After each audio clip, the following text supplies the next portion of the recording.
Alright, so welcome to Curious Explorations. The whole point of this channel is that, well, even part of my job is technology research and development. What I'm starting off with today is, well, presenting things on YouTube. And the only thing I'm using right now is a Logitech webcam and two ring lights. Okay, I spent like 20 bucks or so on that ring light, and then that one was free. So I'm really using bare minimum, and I'm capturing all of this with the OBS studio software, which is free. And I haven't watched a single tutorial on how to get started. I barely know what I'm doing, but I just wanted to show what bare bones looks like. And I haven't tried to adjust the lighting in here. Hell, I haven't even bothered cleaning up in here. But we're gonna change that.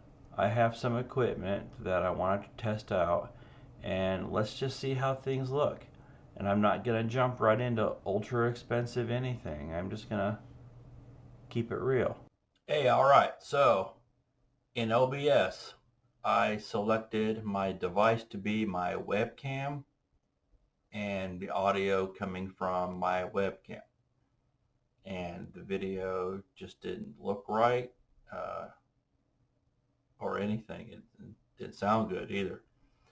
So one thing I wanted to touch base on is that Logitech comes with its own software. Okay, it's called Logic Capture, I believe.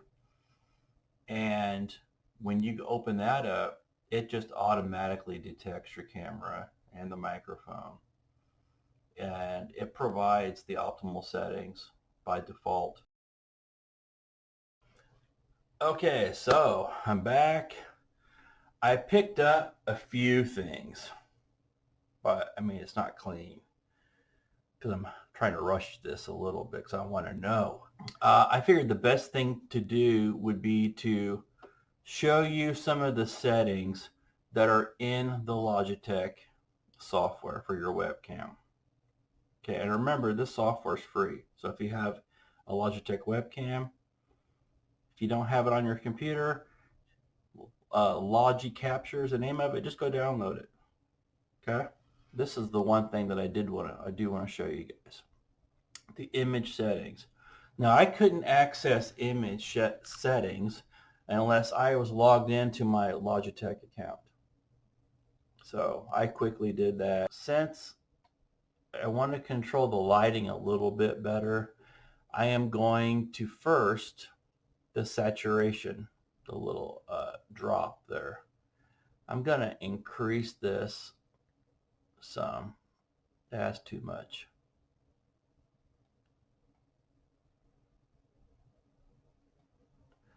There. Okay. That adds a little bit of color to my skin.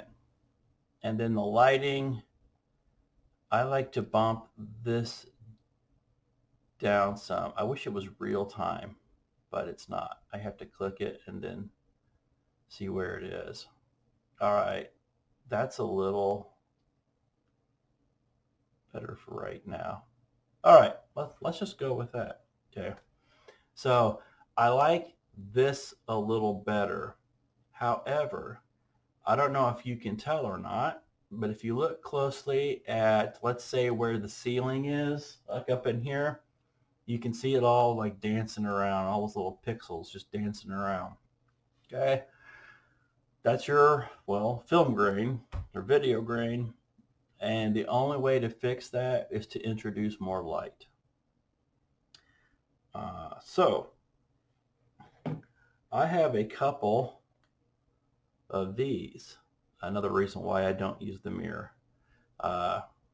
These are inexpensive fill lights that can attach to a camera, a camcorder, any sort of light rig you have, and they're pretty good. So, okay, so I'm going to turn one on, and as you can see, it's pretty bright. and that's just barely on. I can crank this thing, and it's super bright. Okay. I will turn it back down to just before it shuts off, and these are bicolor, so I can do white light, or I could turn it to more of a daytime, or I put it somewhere in the middle. Okay. Now, of course, I'm not going to have these things right next to my face. So actually the best place to put them is close to your camera. Okay. So watch the film grain start to disappear some. Okay.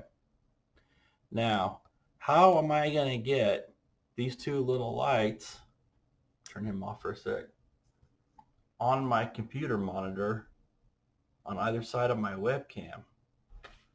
Well, once again, back to Temu, but you can get these anywhere. I got them on Temu because I pay like next to nothing for them. Okay. These little guys. I'm sure you've seen them on Amazon, Walmart, anywhere where you like to get inexpensive things. These are flexible. Okay. And it has a little ball head on it. I would not put a camera on this. You could put a GoPro on it, but I wouldn't. Okay, just because this is all plastic, and the ball's plastic, the clamp's plastic, everything is. And this thing probably costs $1, 50 cents maybe. I might have got two for $1. I don't know. They're great for these. So they're both on. I'm gonna get, I need to get this ball head a little tighter. There we go. And I'm just gonna figure out a way to get that setting on my monitor, which was pretty simple. I just have two going down the front, one going down the back. You can do it either way. These are very light. Okay. All right. And the colors are off. Let's kind of match those. Okay. There we go. One thing I don't like about using a webcam when you have a lot of lights is you're always having to adjust the lights, because the webcam wants to make everything bright by default, just automatically. Okay. So another good reason to go into your image settings and start reducing the amount of light that the camera is bringing in. Now, of course, it's still bringing in all of the hot spots. Okay. So let's go to this contrast here, and that looks like crap. Oh, okay. I'm just gonna hit reset. Yes, that looks terrible. And let's increase the saturation some and decrease the lighting some.